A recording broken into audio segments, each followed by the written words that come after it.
everyone, and welcome back to Guild Wars 2, here with 10 and more. Now, I know I said last time I'll see you back at level 30 with our next story step, but I thought, why not you take this opportunity to show you a few of the other systems in this game. You join me here now in Divinity's Reach, outside the front of one of the crafting sectors, and I can't remember if I said, but I've picked up a crafting profession on 10 here. He is a weaponsmith, and one of the things about this game is that you can actually level from crafting. So if I take you over to the weaponsmithing station here, I'm going to show you a little bit of how the crafting kind of system works. So you can have up to two crafting professions active at a time. You can have more of them, but you can swap. I think you pay a small amount of gold to swap between your active ones. And yeah, you kind of have given like a list of all this stuff. I've obviously got tons of recipes unlocked from other bits of games, which will show up, but I've turned them off for now. Yeah, I'm kind of going to show you how the system kind of works. So for most things, you're kind of like combining separate parts. So if we take a dagger, for example, you can to the dagger hilt and the dagger blade, and then what you'd need to combine with that, because there's like a discovery bit where you combine bits together, you'd then need to patch into it a inscription, and this is what gives the weapon its specific bonuses. Like you can see here, a ravaging inscription provides it with condition damage and precision. A hunter's gives it precision and power, which is obviously like a good one for a power build. So why don't I go ahead and build something for you now. I think I've already got parts to start making a sword hilt, and I've got myself a seasoned inscription here. So let's make a sword blade. From steel ingots from things that you craft around the world, and it's a nice little part of this kind of crafting interface is that when you don't have something, you can click into it and it will show you what you need to build something. Like I need to start collecting some iron ore. I've been using a lot of it recently, and yeah, and you can basically keep doing that. If you go for something super advanced, you can there's multiple panels that you can keep going in, and yeah, you can just work through it like that. It's really quite a nice interface. Obviously the different colours denote how much experience we're going to get. If it's orange like this, it means we're going to get quite a bit of experience down here, and experience towards our master craft, which I think caps out at 500, I want to say, or is it 400? I can't remember. Yeah, and then obviously blue is like very little experience, and grey is no experience.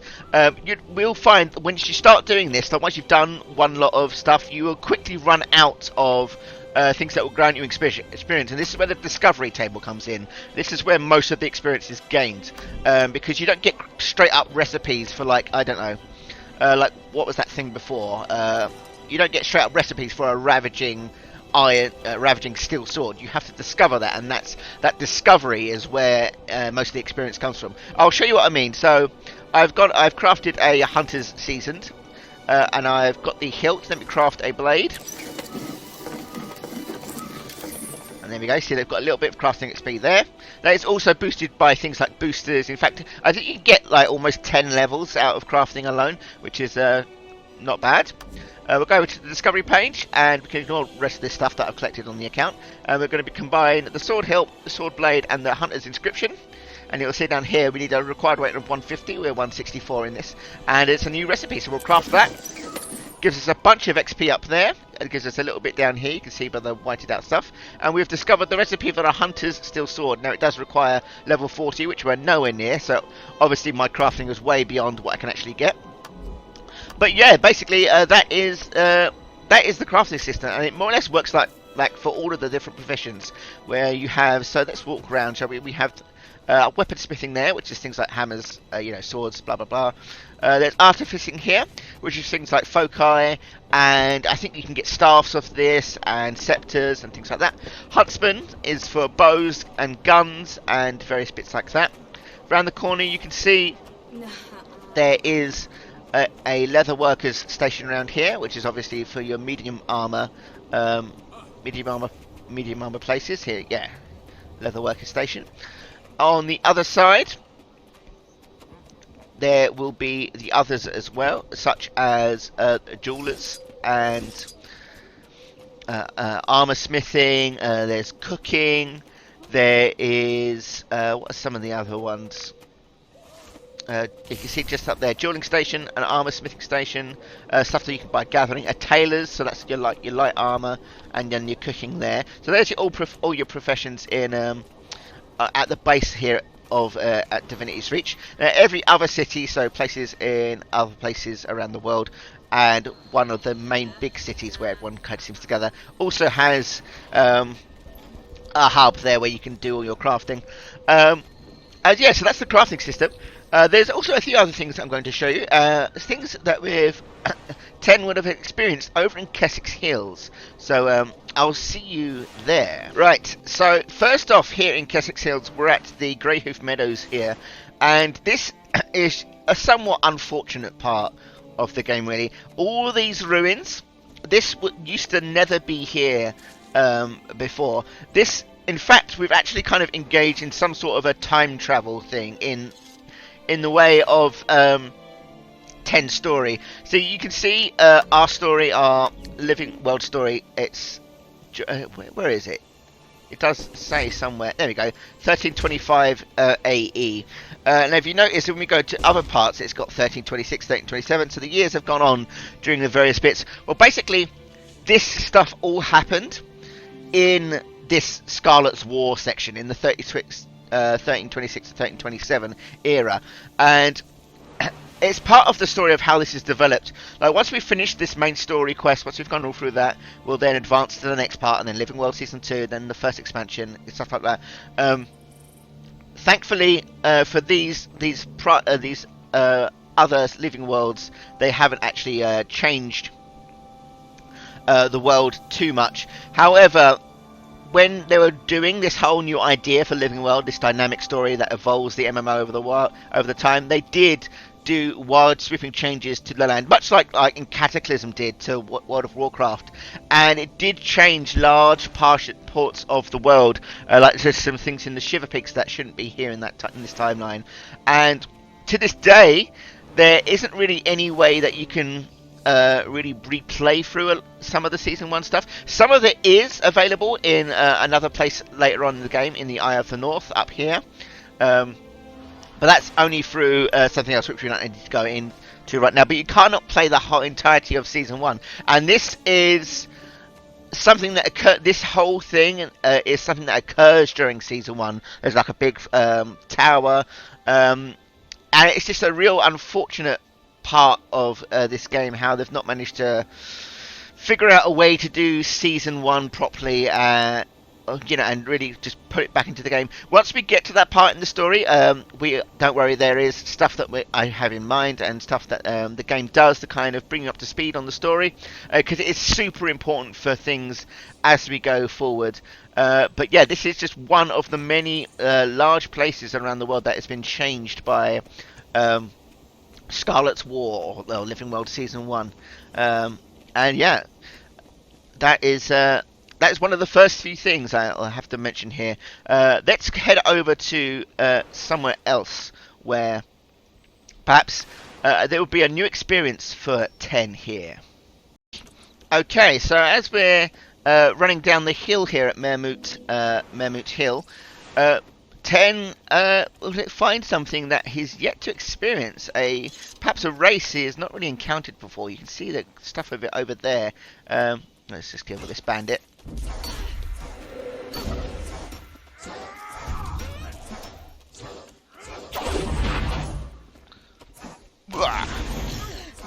Still very much enjoying this hammer. But yeah, you can see this architecture here is very plant-like. This is a place full of this new race called the Sylvari. Probably the first time 10 would have encountered members of this race. So these are the Wardens, these are little guards here. Yeah, their entire civilization kind of like birthed from trees, or so we've heard. At least so 10 has heard. But yeah, this is probably the first time he would have encountered like this level of civilization for the Sylvari here. There's some weaponsmiths, there's some armorsmiths, they sell like some stuff here. I thought this would just be interesting to show off to you guys, because we've seen mainly human architecture at the moment, and just show you some of the different perhaps other things that you might experience maybe over here or down here in Caledon Forest and like various different places. At least from Ten's perspective, this would be like, wow, what is this kind of scenario? And then from here, we're going to move over to something even more wondrous. You can just see the tents over there. I'm just going to head over and swim. There's some ruins here, some human ruins. There's another race that lingers here, and another like amazing kind of wondrous sight. If you want, that when you're a new player, you kind of see it for the first time, and you're taken aback a bit by like, what is it? And players of the game will know what I'm heading towards. And you can just see the brink of something up there, a Karami Scout. So we're going to run past. We can see the hint of some different architecture here. Looks a bit scientific. This is Asuran tech, and I don't know if we've really met many Asura yet. But these are like the goblins, the goblin gnome people, and they have like this Aztec kind of design, super like Magitech, very like Final Fantasy-esque design stuff here. And now, when we get to showing you some other places like in Ratasum over here, and maybe if you go to the Talish Coast, you will see other parts of this magnificent race. And if you look over here, there's more, looks to be more Silvari architecture here, some wardens. But then, what's this? What's this up here? There's these bird folk. Look, who are these? These are a race known as the Tengu, and there is a bunch of story regarding these guys. How during the first lot of games they were way further down south into Cantha, somewhere where hopefully the next expansion will be taking us, and some event of the story there basically made them flee and come up here, where once I'll show you this, they've built a civilization around this area somewhere, and if I continue to run along this path, they have become like super isolationist, super independent. Something to do with how humans treated them in the first game, one of the expansions of the first game, way 250 years ago. You have to think like this is 250 years in the future compared to the first games. And yeah, they've built themselves a massive civilization in what probably covers up the majority of this map here, and I'm going to just about to show you to go to a part here called the Dominion Killing Zone, where you will see, let's see if these guys need help here.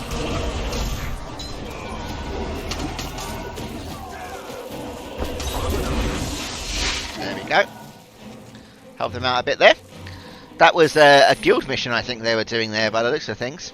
So yeah, we're going to continue along the pathway here, heading to the Dominion Killing Zone, and you can kind of see it, like you can just about seeing it here.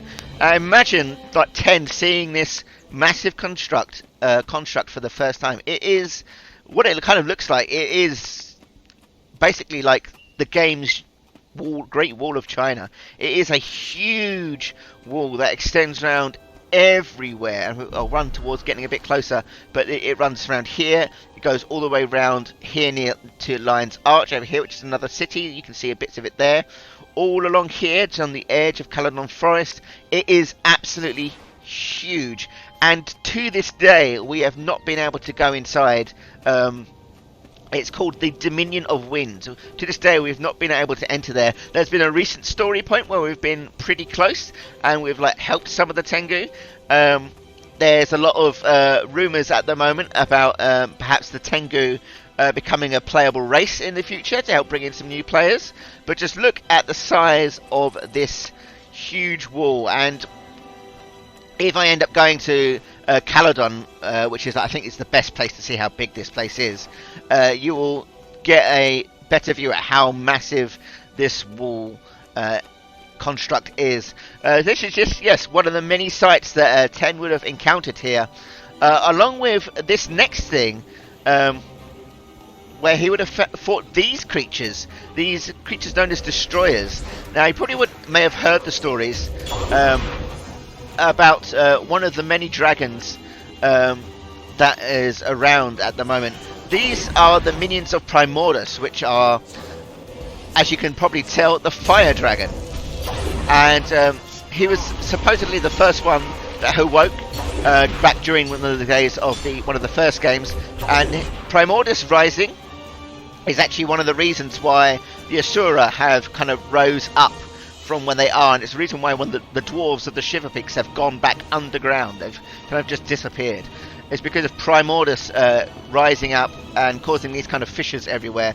At least that's probably the stories that Ten here would have heard. That over there is something we don't have to worry about right now. That's way too far ahead of the story.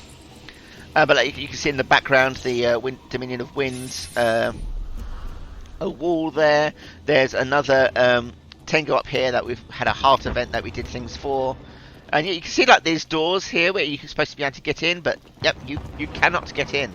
It's just absolutely unreachable. And finally, there's one more place I wish to show you, and that's over here, and it's a little village called Garenhof. Now this is another little mystery in Kessex Hills. There's a lot of stuff in Kessex Hills actually. Another little mystery that we're still not really too sure of, and you can kind of see there's just the little brink of it over the top here. And yeah, we're going to go down to this picturesque little village here. This is Garenhof, and as you can see as you walk around the corner, there is a giant floating castle, or like wizard's tower or something. This whole region here is called the Wizard's Fife, or Wizard's Fief, or whatever. And you'll notice there's tons of these elementals here, that tamed elementals. There's all sorts. There are ice elementals, there's fire elementals somewhere. There's a bunch of these people living under the view of this massive tower over in the distance. And like, it's quite a picturesque little corner of the world. And you can speak to some people, but no one seems to know like anything. There's no named NPCs to really speak to. You can speak to someone to a little bit. This is supposed to be the town to visit for vacation. Doesn't seem all that special to me. There's the castle, but apparently we can't go inside. Elementals are everywhere, but elementals are always everywhere. Where are you from? Quarryside, near Kessex Haven. I wanted to go somewhere exotic, maybe visit an Asuran city or Savari Woods, but we can't afford to go much further than this, and Dylan had come to see the elementals. Can you believe this place? I can't wait to go on a tour, and there are so many souvenirs. You seem like you're having fun. How could I not be? I'm not at work. I get to just wander around a new place all day. Did you know you can pay to have the elementals bring meals right to you at the inn? So yeah, there's a bunch of things going on here. I think there is a story event that kind of suggests something else that may be going on here, which we may get into later. But yeah, it's very strange. And if we continue to walk around, there is even, in fact, a door here that you can't get past. You can see Clandon here says, even with the war in every direction, the Isgarin's elementals keep us safe. We're in debt without even really knowing him. So Isgarin is supposed to be this wizard who is in this tower.